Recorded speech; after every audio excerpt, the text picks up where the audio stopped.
हरिओम। सनातन podcast में आपका हार्दिक स्वागत है। हम अपनी रामचरितमानस श्रृंखला को आगे बढ़ाएंगे। पिछली चर्चा में हमने रावण के वध और विभीषण के राजाभिषेक तक की कथा सुनी थी।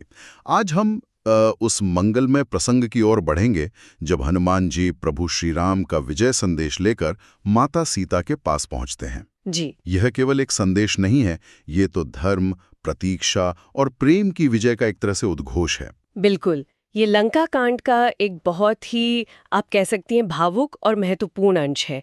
इसमें भक्ति की पराकाष्ठा है, मर्यादा का आदर्श है और प्रभु की एक ऐसी लीला है जो साधारण बुद्धि से समझना बहुत कठिन है। तो चलिए आरंभ करते हैं। तो युद्ध समाप्त हो चुका है, लंका में धर्म का राज्य स्थापित हो गया है और हनुमान जी नगर में प्रवेश करते हैं। देखिए, गोस्वामी जी लिखते हैं, तब हनुमंत नगर महु आए, सुनि निसीचरि निसाचर धाये। बहु प्रकार तिन्ह पूजा कीन्हे, जनक सुता दिखाए पुनित दीन्ही। यहाँ एक क्षण रुककर इस दृश्य की गहराई को समझना होगा। ये सिर्फ एक स्वागत नहीं है, ये एक बहुत बड़ा एक मनोवैज्ञानिक परिवर्तन है। अच्छा। देखिए, हनुमान जी जब पहली बार लंका में आए थे तब वे एक शत्रु थे, एक विध्वंसक के रूप में आए थे। जी, उन्होंने लंका दहन किया था। हाँ, और आज वही हनुमान जी नगर में प्रवेश कर रहे हैं और ये सुनकर वही राक्षस और राक्षसियां जो कल तक भय और आतंक का पर्याय थीं, अब उनके सत्कार के लिए दौड़ रही हैं। तो ये केवल विभीषण के आदेश का पालन नहीं है, ये उससे कहीं अधिक गहरा है। निश्चित रूप से ये दिखाता है कि सच्चा शासन भय से नहीं बल्कि धर्म और सद्गुण के आकर्षण से स्थापित होता है। विभीषण के राजा बनने से लंका का पूरा वातावरण, वहां की चेतना ही बदल गई है। अब वहां आतंक नहीं, आदर है। वे हनुमान जी की पूजा करके वास्तव में उस धर्म की पूजा कर रहे हैं जिसके वे प्रतीक हैं। बिल्कुल सही। और इस अभूतपूर्व स्वागत के बाद हनुमान जी की अपनी विनम्रता देखिए। वे माता सीता के पास पहुंचते हैं। दूरी हिते प्रणाम कपि कीन्हा, रघुपति दूत जानकी चीन्हा। मतलब अपनी इतनी बड़ी विजय का, अपने पराक्रम का कोई बखान नहीं, कोई अहंकार नहीं, कोई दंभ नहीं। एक सफल दूत की तरह वे बस दूर से ही एक सेवक के भाव से माता को प्रणाम करते हैं। और दूसरी ओर माता सीता की प्रज्ञा देखिए, वे तुरंत पहचान लेती हैं। उनके मन में कोई संशय नहीं है कि ये वही रघुनाथ जी के दूत हैं। और उनका पहला प्रश्न देखिए, वो उनके चरित्र की विशालता को प्रकट करता है। जी। वो अपने कष्टों के बारे में या अपनी मुक्ति के बारे में नहीं पूछती। वो पूछती हैं, कहू तात प्रभु कृपा निकेता, कुशल अनुज कपि सेन समेता। हे तात कहो, कृपा के धाम मेरे प्रभु, छोटे भाई लक्ष्मण जी और पूरी वानर सेना सहित कुशल से तो हैं। ये अद्भुत है जी। इतने महीनों के वियोग और असहनीय पीड़ा के बाद भी उनकी पहली चिंता अपने पति, देवर और उन सैनिकों के लिए है जिन्होंने उनके लिए इतना बड़ा युद्ध किया। इसी को तो पातिव्रत धर्म की उच्चतम अवस्था कहते हैं, जहां अपना अस्तित्व अपने पति और उनके हित से एकाकार हो जाता है। वे श्री राम की सेना को भी अपने परिवार का ही अंग मानती हैं। यह प्रश्न उनके विशाल हृदय का परिचय देता है। इस प्रश्न के उत्तर में हनुमान जी जिस क्रम में समाचार देते हैं, वो भी संवाद कला का एक उत्कृष्ट उदाहरण है। बहुत ही सुंदर क्रम है। वे कहते हैं, सब विधि कुशल को सलादीसा, जी। मातु समर जीत्यो दस्य सीसा, अभी चल राजू विभीषण पायो, सुनि कपि बचन हर्ष और छायो। एक कुशल मनोवैज्ञानिक की तरह हनुमान जी सबसे पहले वो सूचना देते हैं जिसकी माता को सबसे ज्यादा प्रतीक्षा है, प्रभु की कुशलता। हाँ, सबसे पहले वही। हे माता, कौशलपति श्री राम जी सब प्रकार से सकुशल हैं। जब मन को यह आश्वासन मिल गया, तब वे दूसरी बड़ी सूचना देते हैं, विजय का समाचार। उन्होंने संग्राम में 10 सिर वाले रावण को जीत लिया है। जी। और अंत में जब विजय भी सुनिश्चित हो गई, तब वे धर्म की स्थापना की सूचना देते हैं कि विभीषण ने अचल राज्य प्राप्त किया है। ये समाचार का एक ऐसा प्रवाह है जो सुनने वाले के हृदय को धीरे धीरे आनंद के शिखर तक ले जाता है। और ये आनंद इतना गहरा था कि माता सीता वो निःशब्द हो गईं।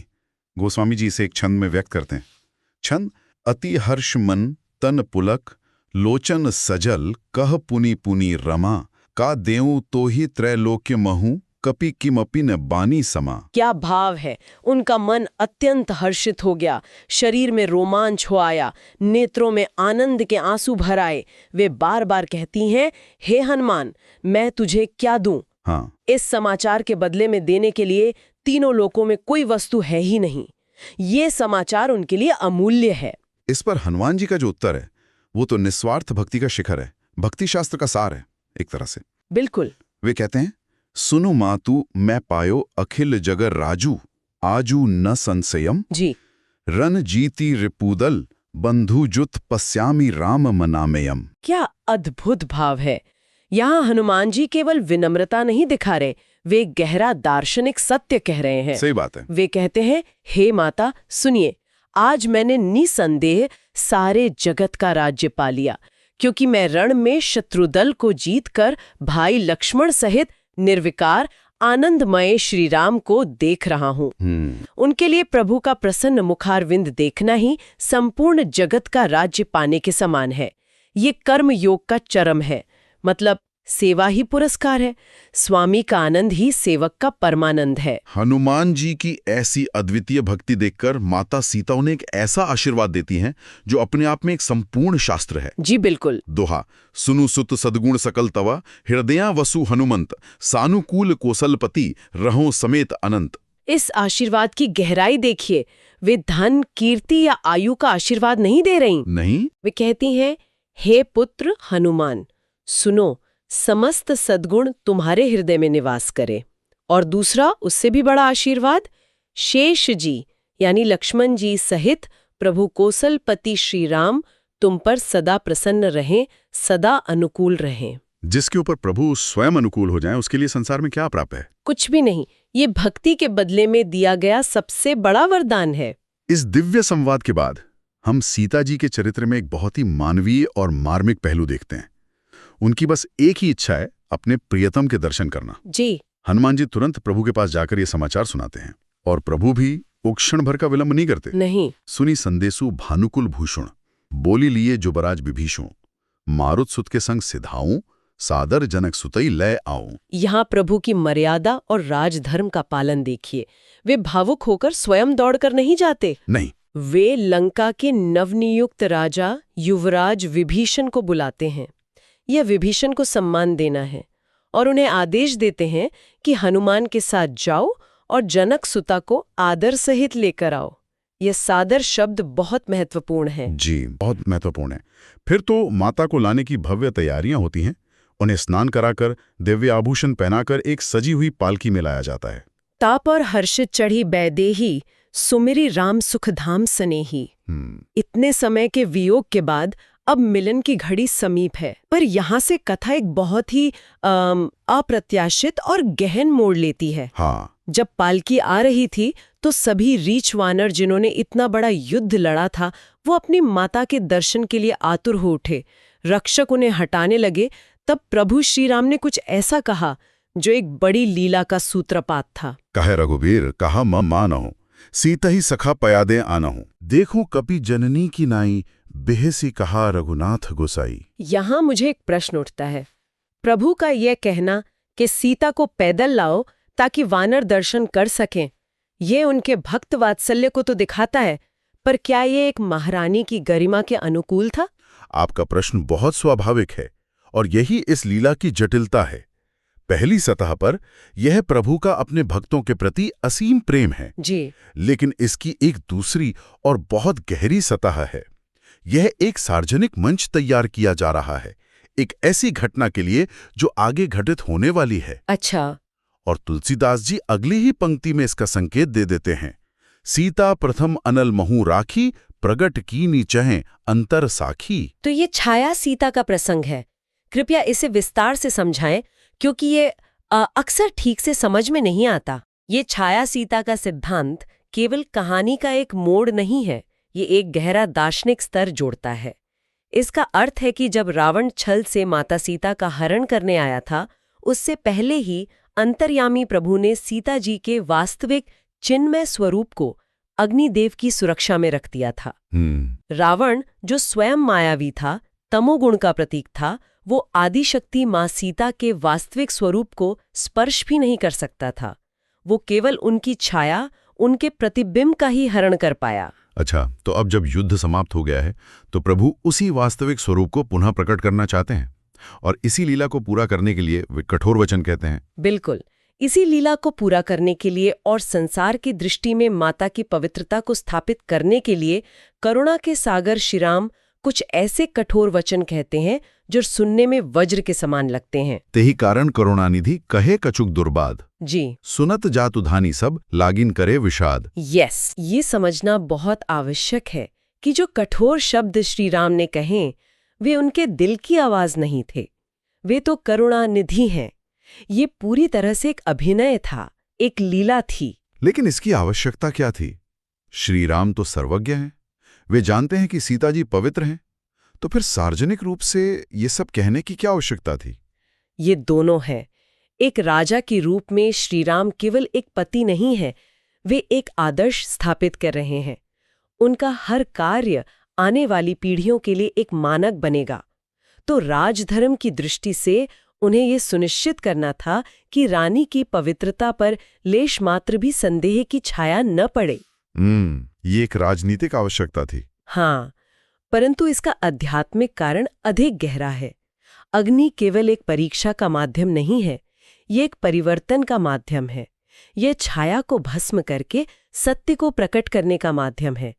यह एक यज्ञ है। प्रभु के इन लीलापूर्ण वचनों को सुनकर परम पवित्र सीता जी लक्ष्मण जी से कहती हैं, लक्ष्मण होहु धर्म के नेगी, पावक प्रगट करो ही तुम बेगी। एक पल के लिए सोचिए, लक्ष्मण की क्या मनस्थिति हुई होगी। एक ओर भाई की आज्ञा, दूसरी ओर मां समान भाभी के लिए ऐसा आदेश। गोस्वामी जी लिखते हैं कि उनकी आंखों में जल भर आया, वे हाथ जोड़े खड़े रहे। धर्म संकट। बिल्कुल, वे प्रभु से कुछ कह नहीं सकते थे। तब श्रीराम का रुख देखकर लक्ष्मण जी तुरंत अग्नि तैयार करते हैं। उस धधकती हुई प्रचंड अग्नि को देखकर भी माता सीता के हृदय में कोई भय नहीं है, बल्कि हर्ष है। जी, पावक प्रबल देखी बैदेही, हृदया हर्ष नहीं भय का छुते ही। उन्हें हर्ष क्यों है? ये तो भय का क्षण होना चाहिए। हाँ, यही तो बात है। उन्हें हर्ष इसलिए है क्योंकि वे लीला का रहस्य जानती है। वे जानती है कि ये उनके वास्तविक स्वरूप के प्रकटीकरण का क्षण है। उन्हें अपने पातिव्रत पर, अपने सत्य पर इतना अटूट विश्वास है कि वे जानती है कि अग्नि उनका कुछ नहीं बिगाड़ सकती। और तब वे अग्निदेव से जो प्रार्थना करती हैं, वो एक तरह से पूरे विश्व के लिए अपनी पवित्रता की घोषणा है। बिल्कुल। जौ मन बच क्रम मम उर्माही, तज रघुबीर आन गति नाही, तौ कृसानु सबकै गति जाना, मोकहु हो श्रीखंड समाना। ये केवल प्रार्थना नहीं, ये सत्य का उद्घोष है। एक पतिव्रता स्त्री के आत्मबल की शक्ति है। वे कह रही हैं, यदि मन, वचन और कर्म से मेरे हृदय में श्री रघुवीर को छोड़कर किसी और का आश्रय नहीं है, तो हे अग्निदेव, जो सबके मन की गति जानते हैं, आप मेरे लिए चंदन के समान शीतल हो जाएं। और फिर जो हुआ वो देवताओं के लिए भी एक अद्भुत और अकल्पनीय दृश्य था। छंद।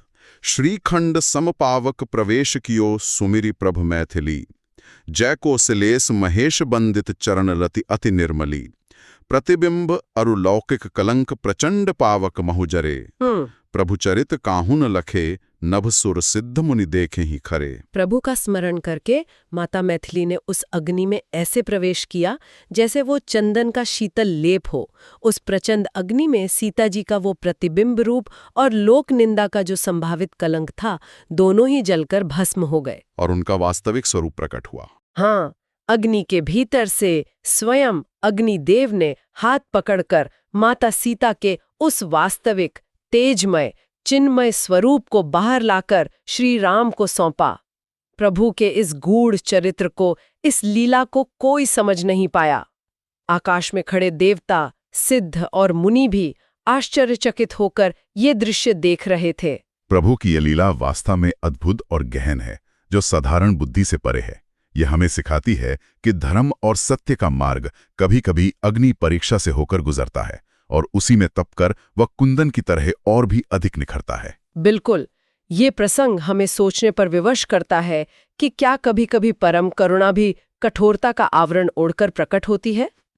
इस लीला के बाद प्रभु श्री राम और माता सीता का मिलन होता है, जिसकी चर्चा हम आगे करेंगे। आज का ये प्रसंग हमें भक्ति की पराकाष्ठा और धर्म की जटिल किंतु विजयशील प्रकृति का बोध कराता है। तो हमें आशा है कि आपको हमारी आज की चर्चा पसंद आई होगी। सनातन धर्म से संबंधित ऐसी ही और चर्चाओं के लिए हमारे चैनल को अवश्य सदस्यता लें। धन्यवाद। जय श्री राम।